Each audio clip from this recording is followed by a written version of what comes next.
For this week, Democrats are backing an independent Senate candidate, a major test of election integrity in Georgia, and a rare sign of bipartisan cooperation in Congress.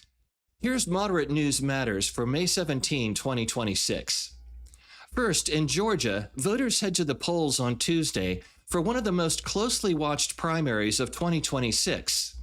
In the Republican primary, the governor's race includes two very different candidates.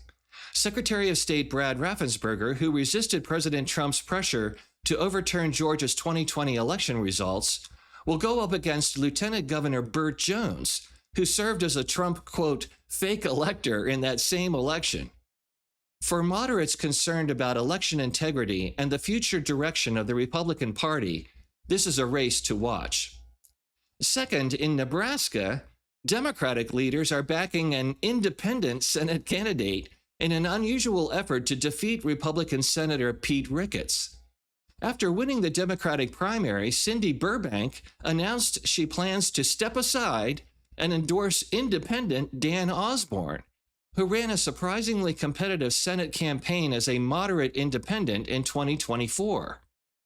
It's a fascinating example of how frustration with the two-party system may be creating new political alliances. And finally, in Washington, D.C., the bipartisan Problem Solvers Caucus endorsed the Dignity Act, an immigration proposal aimed at strengthening border security while also reforming the legal immigration system. The legislation would not only increase border security, but also create a temporary legal status program for some undocumented immigrants already living in the U.S. And whether the bill advances or not, it's still encouraging to see Republicans and Democrats actually working together on one of the country's most divisive issues.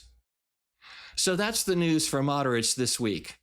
Join me again next Sunday for another edition of Moderate News Matters.